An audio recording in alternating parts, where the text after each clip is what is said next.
You got into the safety business because you wanted to protect people, but somewhere along the way, the job started controlling your time, your schedule, your priorities, even your income potential. What if the expertise you've built over the years in the field can give you something more? More freedom, more control, more ownership of your future. I'm Sheldon Primus, the author of 7 Steps to Starting a Profitable Safety Consulting Business and the host of the Safety Consultant Podcast, with more than 350 episodes helping safety professionals become consultants and grow their career. Consulting changed my life. In fact, I'm a full-time RVer, and one consulting contract paid for my home I live in today. Now, I help safety professionals build their own consulting practice through bi-weekly coaching calls, accountability, and personal guidance.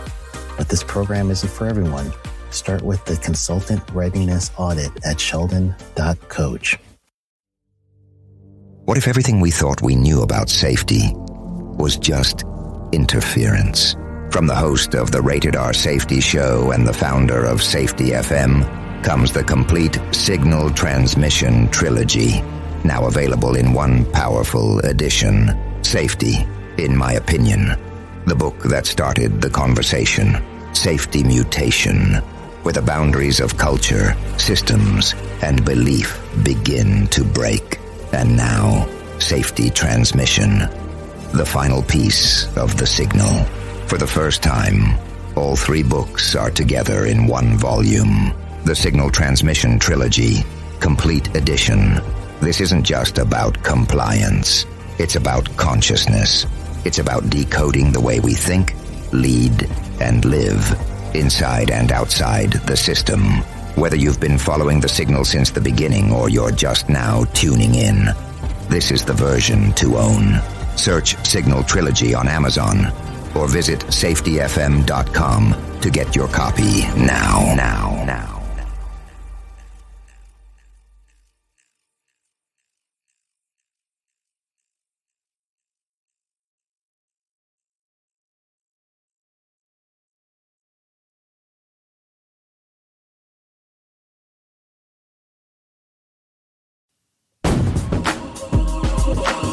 Sheldon Primus. Welcome to the Safety Consultant Show with Sheldon Primus, where we blend safety smarts with business brilliance and a pinch of Sheldon's signature wit.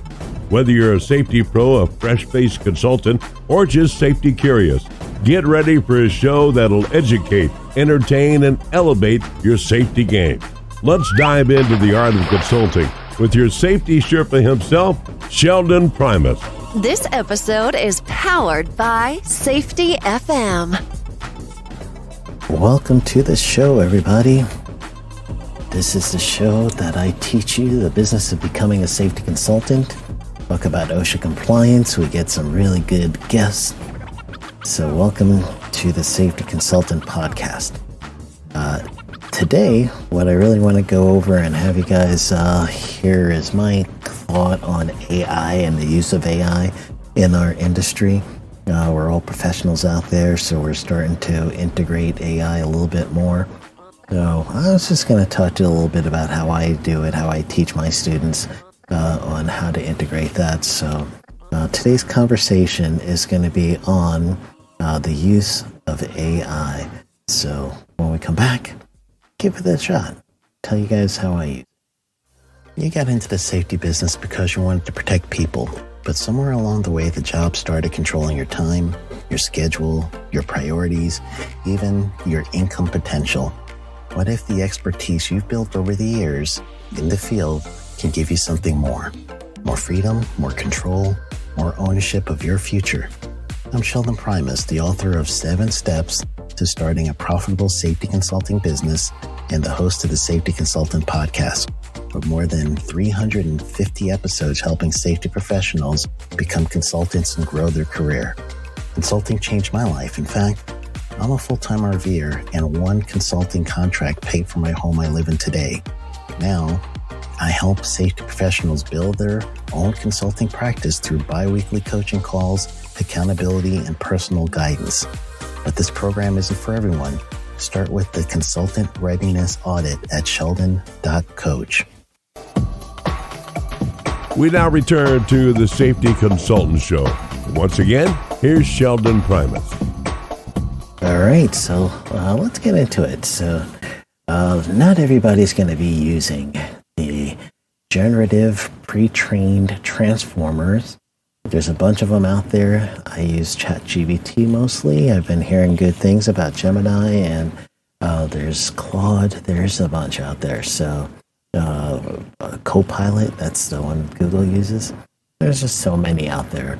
But what it's truly doing is just honestly predicting what's the next thing to go, in a sequence, if you would. So, how do you work this thing? What do you do with it? I'll let you guys know that I try to train my GPT, and I've got a couple of them. And I say couple because I have started using my own. I kind of created my own GPT. So Chat is the one I've been using the most. But honestly, I started training Chat to have a safety consultant and then one for learning management. But overall, I've been trying to get more confidence in it, right? And that's the key. What you're always going to hear people say is you just can't put in a prompt and then let it go. Just listen to whatever the GPT spits out and make that your final work.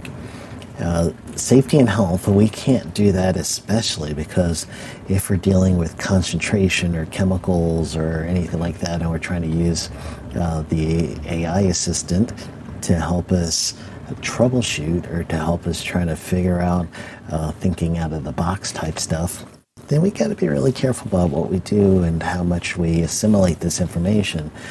I've seen and heard of people just truly using AI to create their written programs, and not a good plan unless you know what you're looking for. And that's one of the key things that I always say is with the AI, you're going to need to know yourself something about that topic. So for instance, if you're going to use AI to create a presentation, all right, that's good. That's something very easy you could do. It'll format it real well for you. Depends on what system you use. We'll have different capabilities with graphics and all that stuff. That's a good use for it. You pop in your information that you're looking for, and then now you get a presentation out of that, right?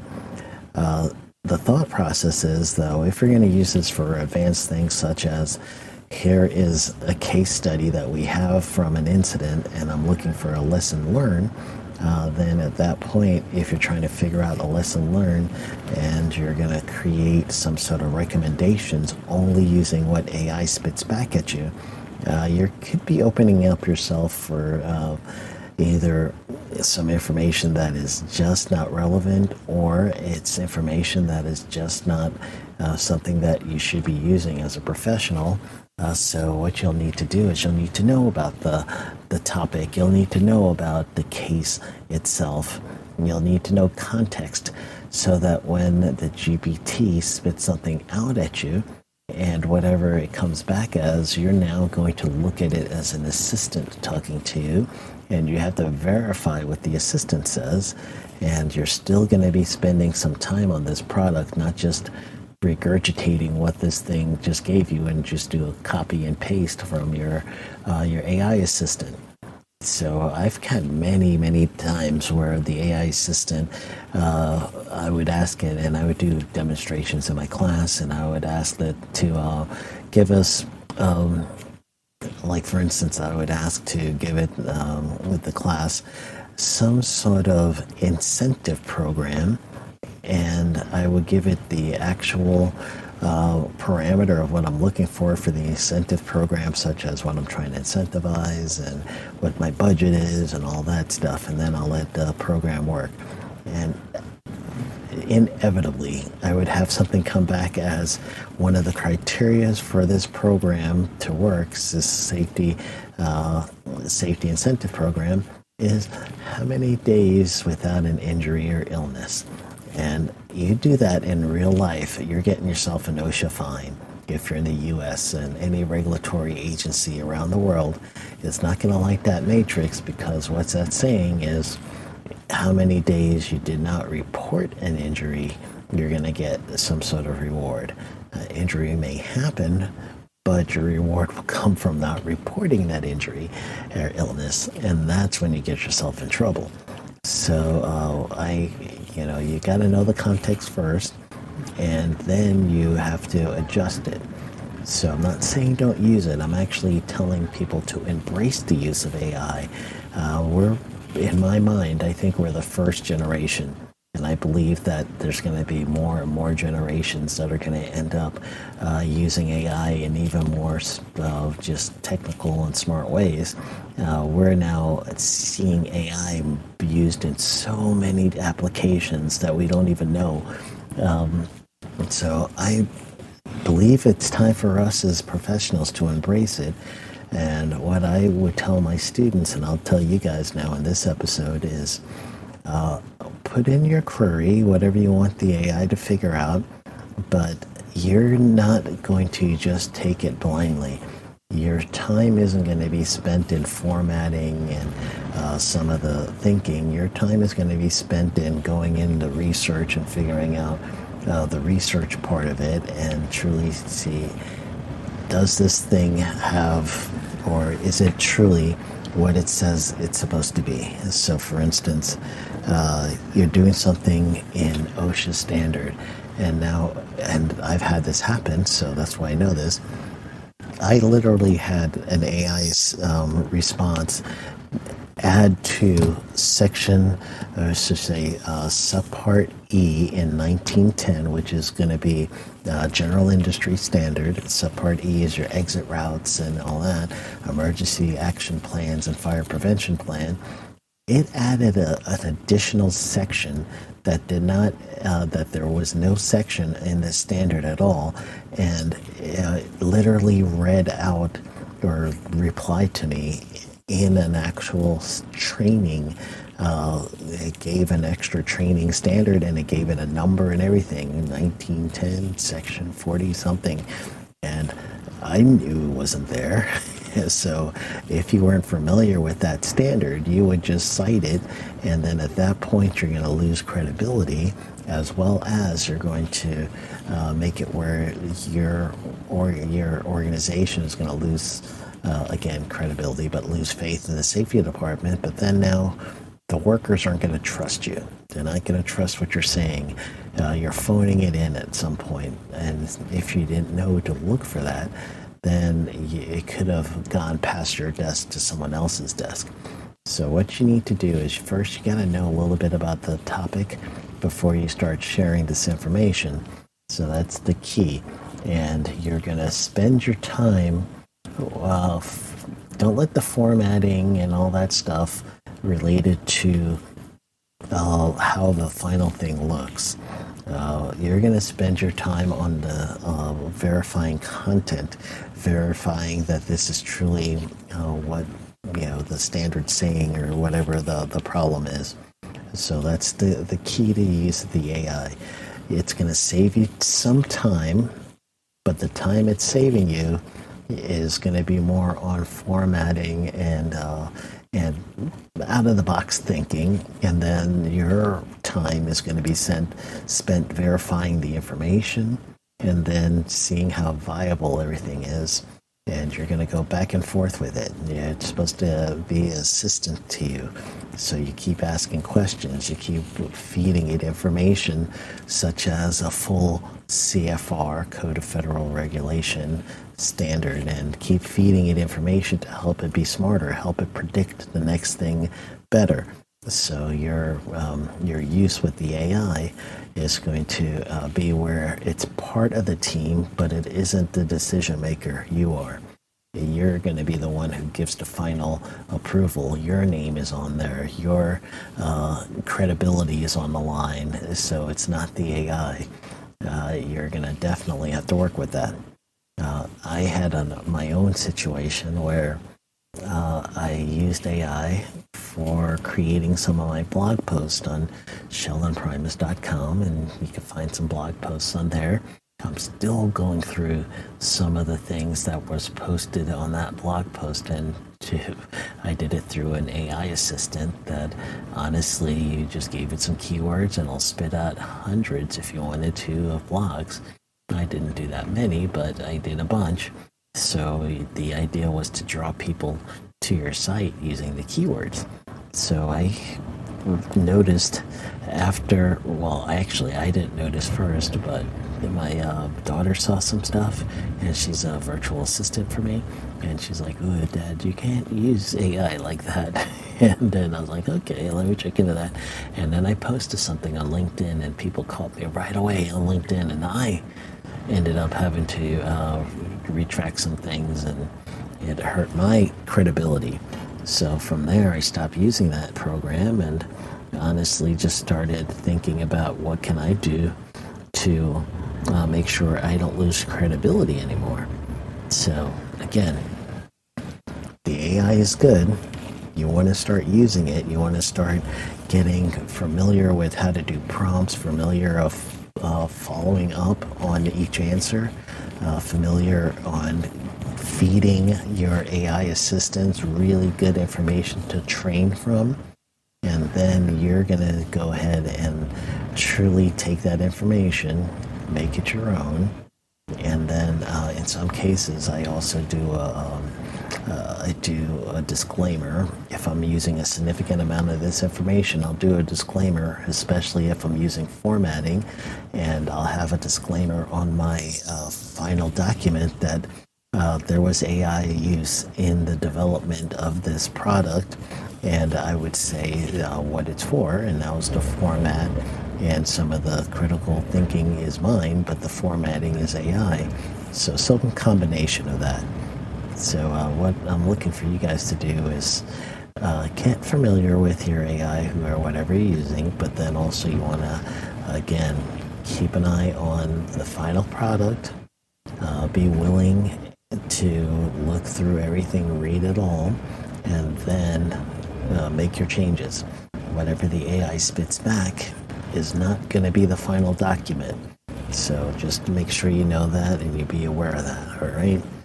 But again, this technology is not going away. We want to be responsible for it. We can use it for critical thinking. We can use it for trying to figure out and predict what could be the next hazardous thing that's going to happen, or best practice. Excellent use. So now you're going to take your expertise and you put it into your assistant. That's what it's for. And then now at that point, you got yourself a good final product, all right? So I'm just letting you know, embrace the future. Just be cautious. There you go. That's the message. So pick your whatever service that you use, and then just go ahead and give it a try. Don't be scared. You got this. Go get them.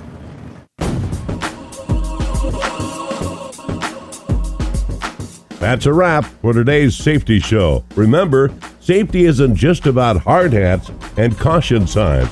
It's about business smarts too. Thanks for joining us on the Safety Consultant Show with Sheldon Primus.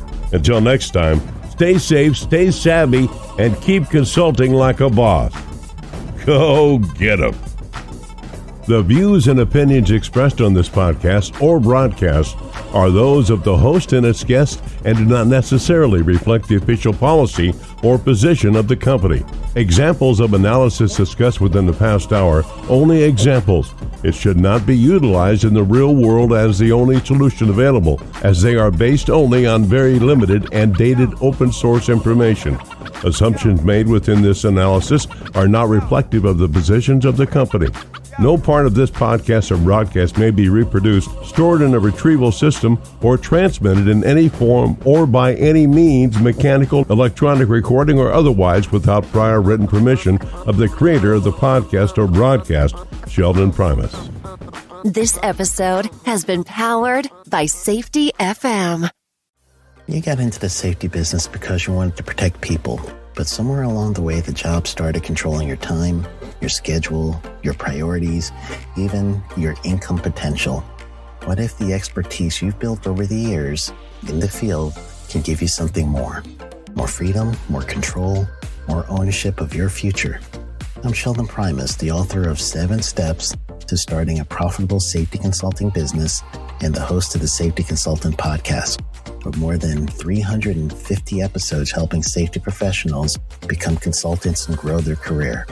Consulting changed my life. In fact, I'm a full-time RVer, and one consulting contract paid for my home I live in today.